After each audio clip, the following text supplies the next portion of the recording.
Assalamualaikum warahmatullahi wabarakatuh. Apa kabar anak-anakku sekalian? Mudah-mudahan tetap semangat dalam menuntut ilmu. Karena ada peribahasa yang mengatakan bahwa ilmu adalah senjata yang paling ampuh untuk dapat menggenggam dunia. Maka dari itu, anak-anakku sekalian, alhamdulillah, pada kesempatan hari ini kita bisa berkumpul untuk melaksanakan pembelajaran pendidikan agama Islam dan budi pekerti dalam keadaan sehat walafiat. Anak-anakku yang ibu cintai dan ibu banggakan, pada hari ini kita akan melaksanakan pembelajaran materi baru tentang fikih munakahat. Apa itu fikih munakahat? Marilah kita sama-sama saksikan materi pembelajarannya. Assalamualaikum warahmatullahi wabarakatuh. Indahnya membangun mahligai rumah tangga, kelas 12 semester 2. Berikut adalah KD dan indikatornya. Perlu diperhatikan oleh siswa-siswi bahwa ini adalah bagian-bagian dari indikator yang akan kita bahas pada pertemuan saat ini.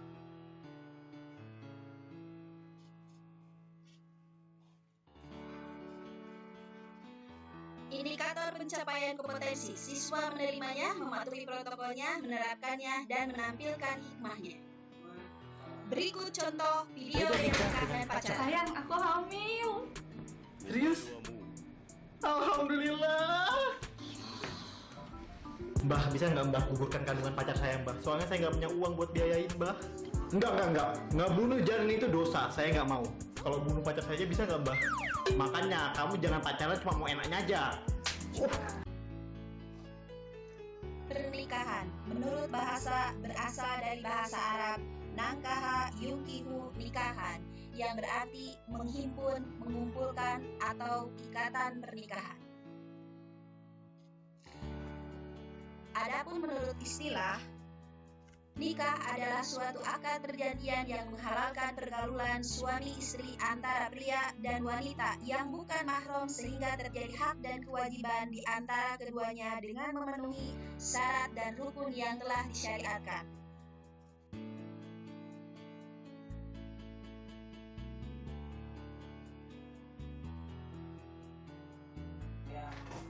Bahkan di dalam Al-Quran, pernikahan disebut sebagai nisaqon ghalidha atau perjanjian yang amat besar. Ada 3 perjanjian yang amat besar dalam Al-Quran. 1. Pernikahan di dalam Al-Quran. 2. Janji Bani Israel kepada Allah. 3. Janji Nabi-Nabi Ulul Azmi. Seakan-akan ketika suami berijab berjanji kepada Allah semua dosa istri tanpa sepengetahuannya, maka akan menjadi dosa suaminya. Contoh, apabila seorang istri tidak sholat, anaknya tidak sholat, sehingga pernikahan diatakan perjanjian yang amat besar. Hukum nikah dalam Islam. Yang pertama, jaiz atau mubah. Ini merupakan hukum dasar secara umum. Yang kedua, sudah mapan, mampu, bila tidak menikah, khawatir akan terjerumus zina. Sehingga siapapun yang sudah dianggap mapan, mampu, maka segeralah melakukan pernikahan. Dikhawatirkan dia akan terjerumus kepada hal-hal yang dilanggar oleh agama Islam.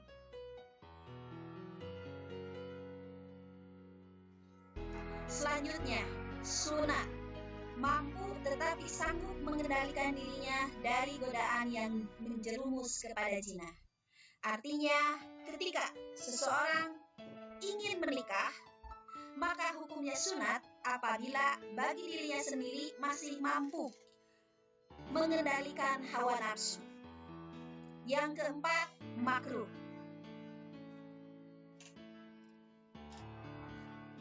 Kenapa dikatakan makruh? Karena orang yang memiliki keinginan menikah tetapi ia belum mempunyai bekal untuk memberi nafkah tanggungannya.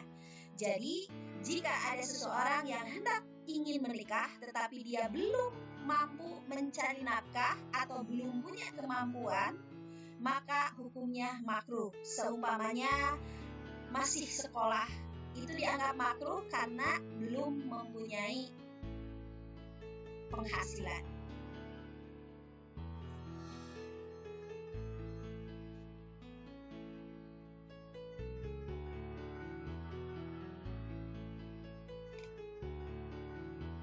Yang kelima, haram baginya apabila orang yang menikah mempunyai niat yang buruk seperti menyakiti perempuan atau niat buruk yang lainnya. Bahkan ketika melakukan hal-hal yang sifatnya buruk atau dalam istilah Negara Republik Indonesia KDRT atau kekerasan dalam rumah tangga, sehingga haram hukumnya apabila dia melakukan sesuatu yang halal tapi dilakukan dengan perilaku yang haram. Selanjutnya, tujuan pernikahan. Yang pertama, menegakkan rumah tangga yang islami. Yang kedua, tuntunan naluri yang asasi. Yang ketiga, membentengi diri dan keluarga dengan akhlak. Yang keempat, mendapatkan keturunan yang sesuai dengan syariat agama Islam. Yang kelima, meningkatkan ibadah. Yang keenam, mendapatkan ketenangan hidup. Rukun dan syarat nikah. Berikutnya, rukun pernikahan menurut jumhur ulama. Yang pertama, calon suami atau laki-laki beragama Islam, baligh, berakal sehat, kemampuan sendiri, bukan mahram, juga tidak sedang dalam melakukan haji maupun umroh. Yang kedua, calon istri atau wanita yang tidak bersuami, tidak sedang dalam iddah, juga tidak sedang dalam melakukan haji maupun ihram. Yang ketiga, wali dari wanita, mukallaf, laki-laki, merdeka, adil, juga tidak sedang dalam melakukan haji dan umroh. Yang keempat, Islam, berakal sehat, fasyih, hadir dalam akad nikahnya, mengerti dan jelas apa yang disampaikan oleh mempelai laki-laki. Yang kelima, ijab dan kabul, merupakan ucapan yang disampaikan oleh wali dan juga disampaikan oleh mempelai laki-laki. Berikut contoh akad.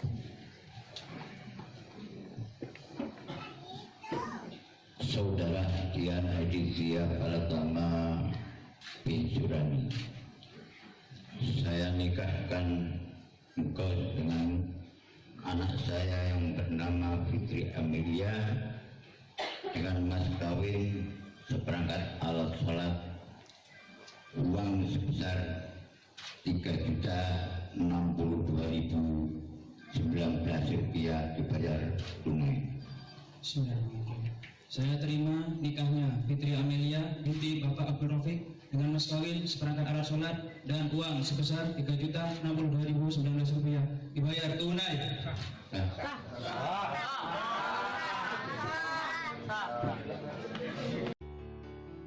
Berikutnya adalah mahram yang haram dinikahi.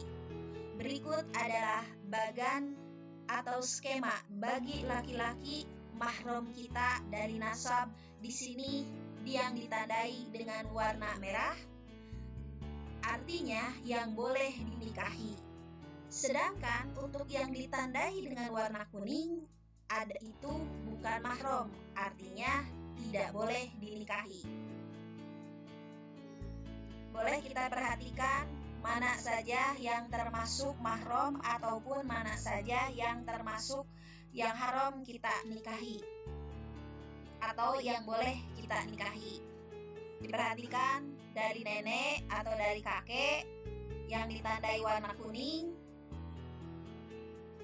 berarti tidak boleh dinikahi, sedangkan yang berwarna merah itu boleh dinikahi. Berarti di sini ada contoh istri paman, anak bibi sepupu, kemudian anak bibi sepupu dari sebelah nasab nenek atau kakek kita dari pihak laki-laki. Sehingga kita harus jeli atau harus tahu kenapa? Karena itu disesuaikan dengan syariat agama Islam. Yang kemudian, coba kita perhatikan mahram dari Wanita yang dikatakan mahram atau yang tidak boleh dinikahi itu yang berwarna pink. Sedangkan yang bukan mahram itu yang berwarna merah atau yang boleh dinikahi. Bisa kita lihat dari skemanya, berarti ada anak bibi sepupu, anak paman sepupu, suami dari saudari, itu bisa dinikahi. Kemudian dari suami bibi, anak bibi sepupu, anak paman sepupu, itu juga bukan mahram, artinya boleh dinikahi. Perlu diingat bahwa jika terjadi pernikahan mahram atau tidak sesuai dengan syariat agama Islam, ada banyak kemungkinan yang terjadi, mulai dari tidak sah secara nasab, juga tidak sesuai dengan ilmu kesehatan. Berikutnya, wali nikah yang boleh menikahkan. Yang pertama ada ayah, kakek, ayah dari kakek, selanjutnya bisa dilihat sesuai bagan. Atau jika mereka atau salah satunya tidak ada, boleh mewakilkan kepada wali hakim.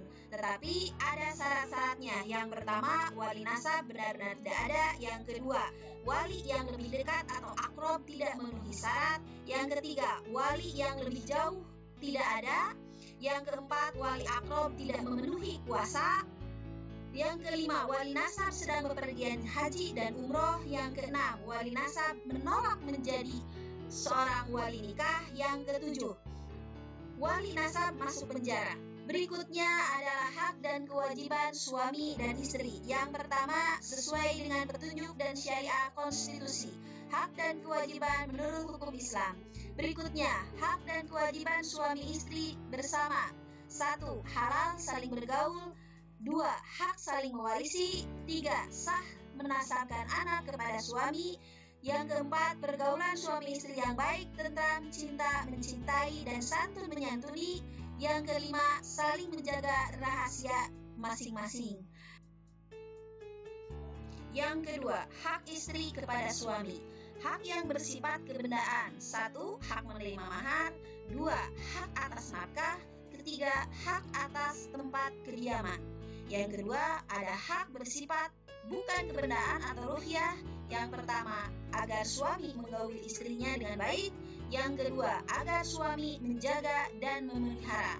Yang ketiga, apabila suami mempunyai istri lebih dari seorang, maka hendaknya ia berlaku adil terhadap istri yang lain. Yang berikutnya, hak suami terhadap istri, taat, patuh, mengurus dan mengatur rumah tangga dengan baik, termasuk memelihara dan mendidik anak-anak serta keturunan. Berikutnya, menurut Undang-Undang Nomor 1 Tahun 1974 tentang perkawinan atau UUP. Di sini ada rumusan-rumusan yang bisa kita lihat.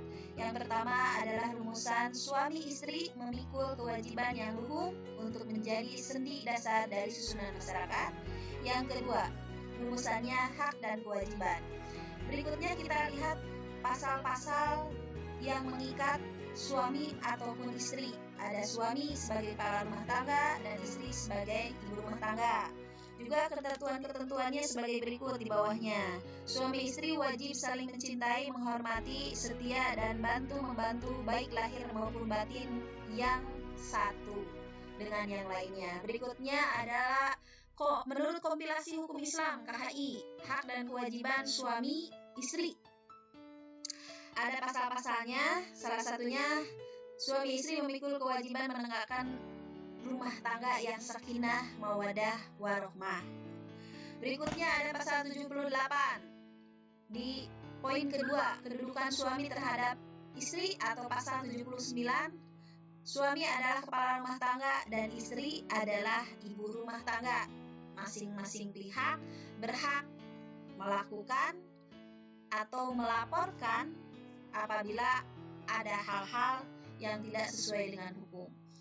Kemudian ada kewajiban suami sesuai dengan pasal 80. Ada 5 poin. Suami adalah pembimbing terhadap istri dan rumah tangganya. Mengenai urusan rumah tangga, yang penting diputuskan oleh suami istri atau bersama, tidak keputusan salah satu pihak.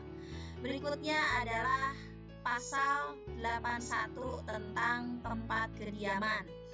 Suami wajib menyediakan tempat kediaman bagi istri dan anak keturunannya atau bekas istri yang masih dalam masa iddah.